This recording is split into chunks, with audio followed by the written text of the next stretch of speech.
this computer. All right, welcome back to Student Affairs Shares, an informative webinar series to keep parents and families informed on all things here at KU. I am super excited for our next session today. We have a phenomenal guest, Chris Corbett, and so I'm going to allow him to introduce himself. Well, good morning, Nikita. It's great to spend some time with you this morning. Thank you for having me on and for featuring counseling and psychological services as part of the conversation today. We like to refer to ourselves as CAPS. Students often do that as well, so I might say that a lot as we're going and talking through some things today. But by brief introduction, we are the counseling and mental health support here on campus for any currently enrolled students, and I'm looking forward to talking about that more today. All right, thank you so much, Chris. And so, with counseling and psychological services, can you share a little more about your mission and what are some of the resources that you offer here at the University of Kansas? Absolutely happy to do that. So we look at our mission as empowering Jayhawks to thrive. That's a really important piece of what we do as part of the larger kind of support network within Student Affairs, which is here to make learning possible. We are focused on the students' mental health and well-being. That looks like for us services that are geared around the student's mental health. So when you think about a counselor or a therapist or whatever kind of word you might have heard before, or if this is the first time that you've heard about that idea, we have clinicians and psychiatrists here in CAPS who are able to provide one-on-one or group-based supports, both on a scheduled basis or on a drop-in basis to students year-round. So if the university is open, we're open. And I'll talk about some of the specifics about that more here in a little bit, but the primary focus for our services are supporting the students' mental health. We do that in our office here in Watkins Health Center, but we are also out on campus in a number of different locations, and I'll share more about that later. Thank you so much, Chris. So, I want to touch on you talked about individual therapy and group therapy that is offered through CAPS. And so, can you share how much that might cost for a student when they walk into the Watkins Health Center?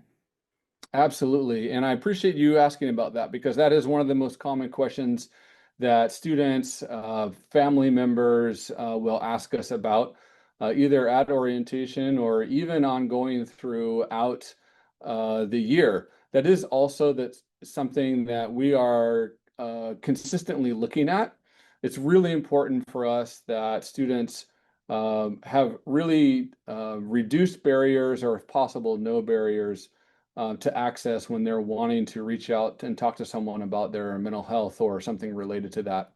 And so that is something that we have specifically looked to address. So if we're talking to a first-time student who's just joining us this fall, then this is not going to be information that would be new. I mean, it's going to be new for them, but they're not going to know that it's changed. But if we're talking to a student that's maybe a junior or a senior or a grad student, some of this information has changed in the last couple of years. And so I really appreciate you asking about that. The good news is that any first-time appointment that a student has at CAPS, any drop-in appointment that they have at CAPS, there's no cost to that at all. That's completely covered by the student fee that they're paying, specifically geared towards mental health and medical health. And so those appointments are at no cost. For someone that's looking for ongoing services, because we absolutely provide ongoing services to students, there is a small cost for that. And for counseling, it's right about $15 per appointment. And for psychiatry appointment specifically, it's about $25. Now, we do also process insurance billing, so we can help a student or a family member with that if there's questions about that.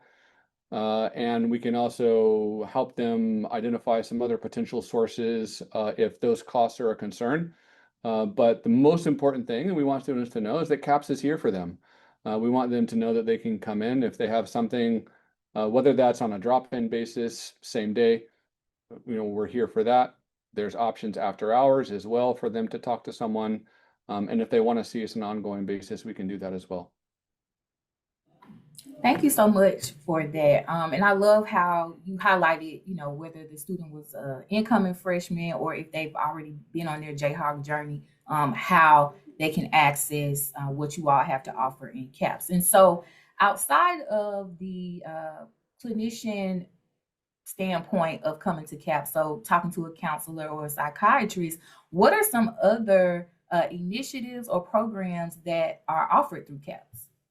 Yeah, great question again. And this is something that we recognize that while more and more students are aware of mental health and have maybe talked to a counselor at some point in their past or are currently working with one now, there's lots of different ways to engage and be supported in a person's mental health journey. And it doesn't necessarily have to be in that kind of more traditional format. And so, in that understanding of that possibility, we are engaged in campus in a lot of different ways. One of the more familiar ways would be events that happen on campus. There are some really cool events that happen year-round on campus. And so, we partner with all of our departments and other student organizations and areas on campus that whenever they're having an event, if there's something that we can do to support that or sponsor that, then we're here to help with that. There are really cool campus-wide events that we're going to participate in, and there's a couple that we even host at different points throughout the year. Um, Ultimately, we were connected this last year to over 300 different events and had interactions with thousands of students in those formats, as you might imagine. And so that is definitely an important part of what we do. We also even have employment opportunities for students. So if students are really interested in talking about mental health and want to have some additional training on how to talk to their peers or their community members about that, we have a really cool program called Hope at CAPS. And that is an opportunity for students to ultimately work with CAPS. They are not a counselor, to be clear, but they are a trained peer through a national program. And they're able to hang out in our Hope at CAPS space, which is a really cool kind of well-being oriented and relaxation space that we've opened up in the Kansas Union. And so they can be there to provide some presentations or hang out with other Jayhawks right there in that space. And then, of course, we have some really cool programs and events that happen on campus that our staff were involved in. One of those things I'll just highlight is our Jayhawks Talk program, which is geared towards faculty, staff, and students to help them feel more equipped and more comfortable with talking to students about things that are really important, like suicide and suicide prevention. So there's really a lot of different things, but for the sake of time, I won't talk about all of those. And then yeah, I'll stop there because there's too many things. Well, thank you so much. And just to let you know, I have been highlighting the Hope at CAPS peer community space because I think it is amazing that CAPS took the initiative to open that space for students. I definitely don't remember having that when I was in undergrad. And so I just appreciate the ways in which CAPS continues to try to dismantle the stigma around mental health and what that can look like on a college campus. And so my next question for you is how can parents and families engage with CAPS? Well, I just want to say real quick that Nikita, I'm so appreciative for you and all the work that you're doing to support our students and our families. You are just an absolute highlight of all the things going on here at KU, and so I just am so thankful for your partnership in doing that. Being engaged with our parents is so important, and so your work in those areas is absolutely critical. How parents can engage with us is a lot of different ways, right? Our partnership with you is a perfect example of that because parents aren't necessarily going to come to us first. Students aren't necessarily going to come to us first, right? It's about having a larger network of support and a community of support and what that looks like. And so I would say parents can absolutely reach out to our department if they want to speak with me, if they want to speak with another member of our leadership, or if they just want to talk to one of our clinicians, then there is always someone available that can help with that. It's important to acknowledge that there is a dynamic of privacy and confidentiality that exists in the mental health space.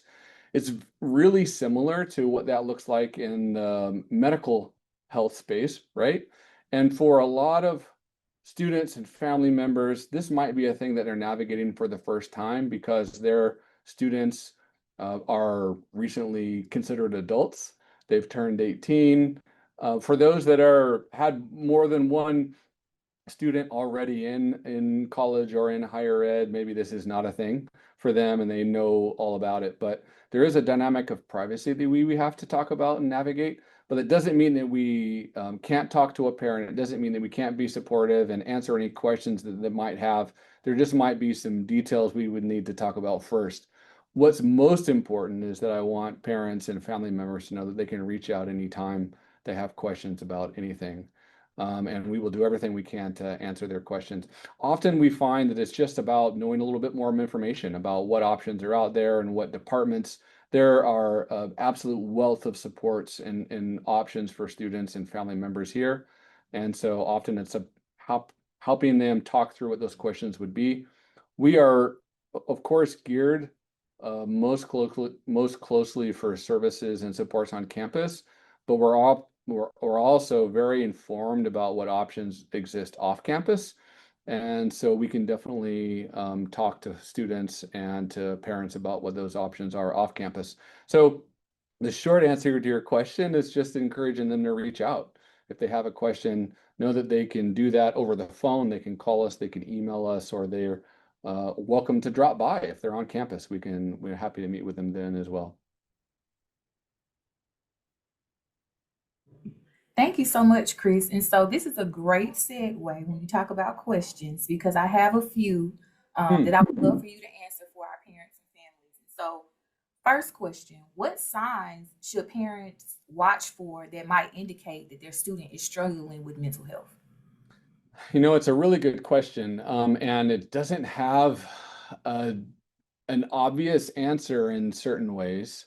But I would say the most important thing to look for is to notice any changes.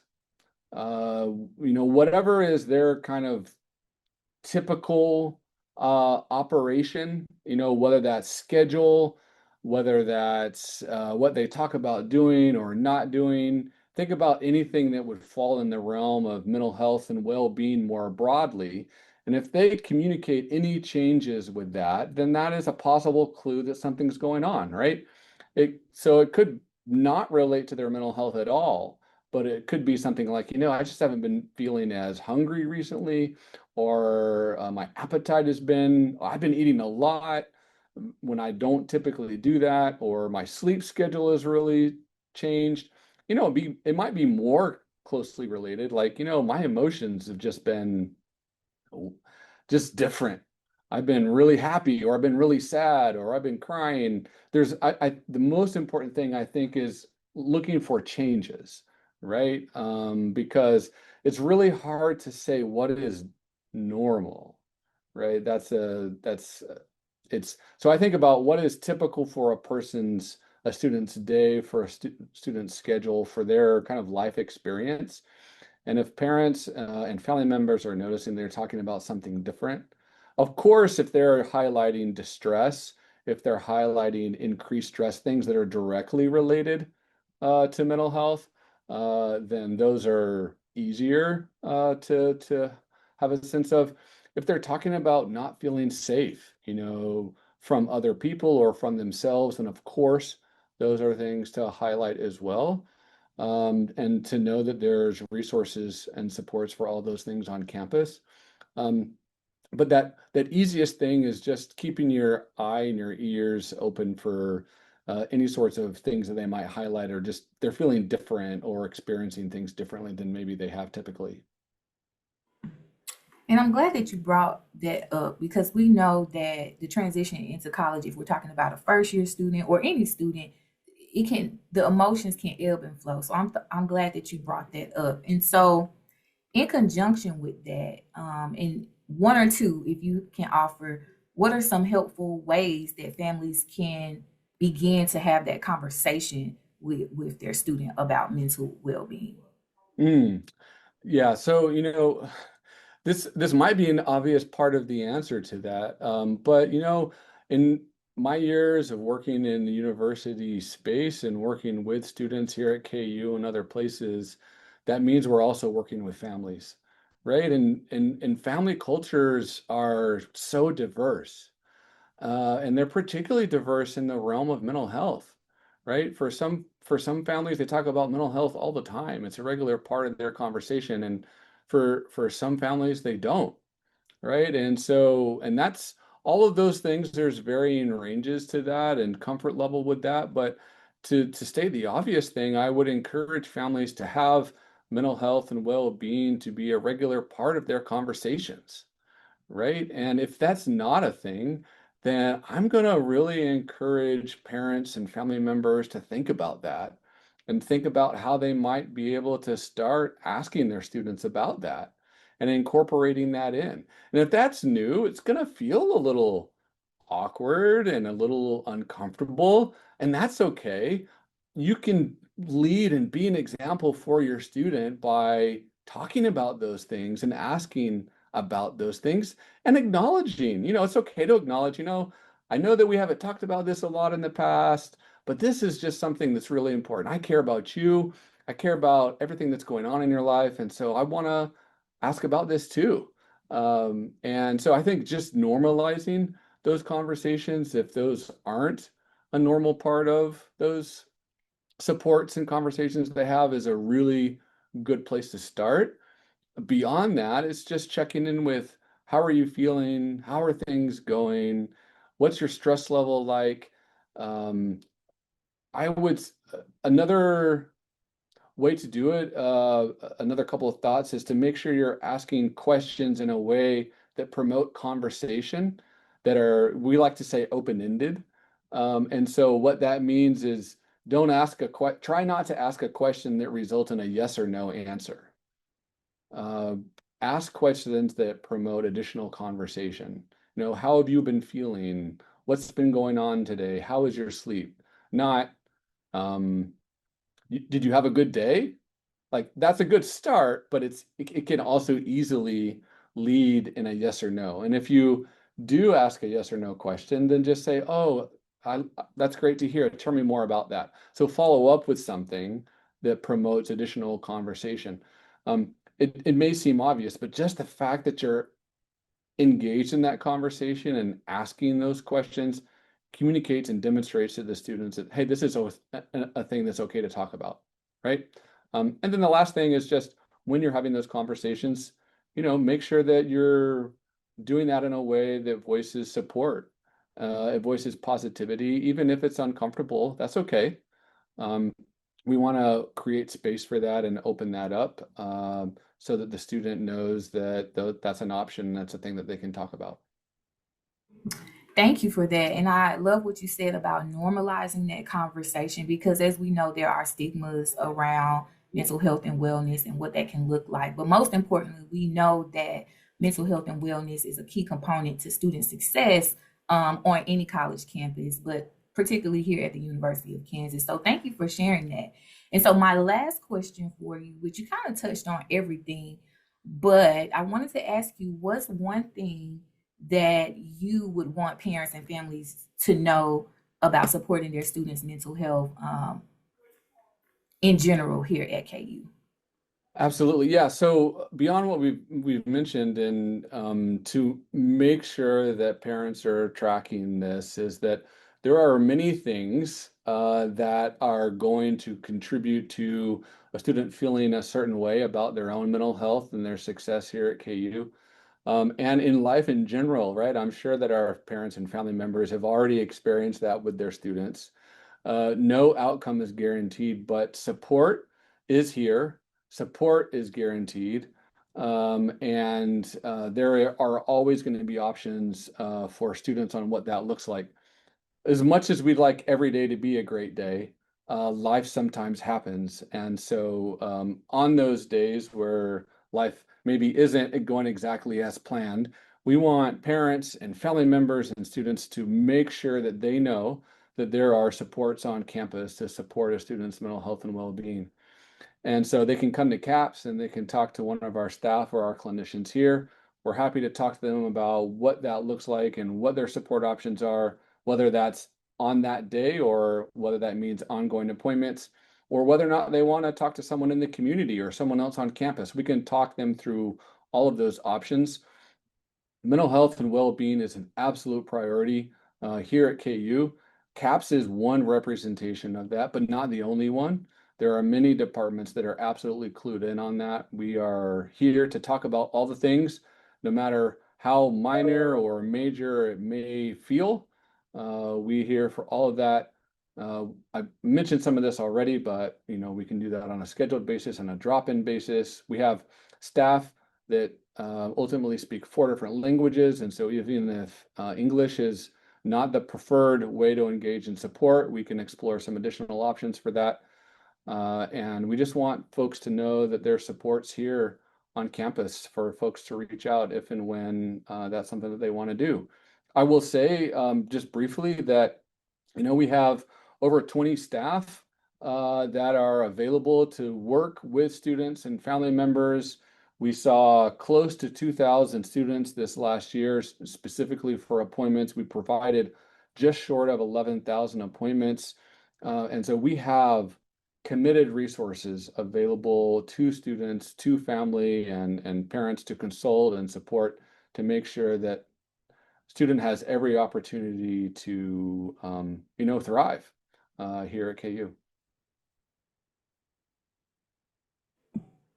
Thank you so much for that, Chris.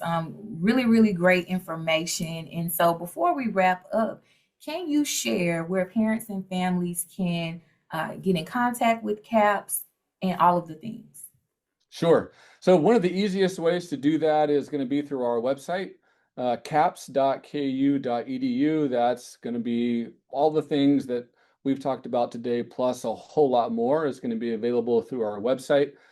For those that don't use websites so much, we are also engaged and connected through Instagram.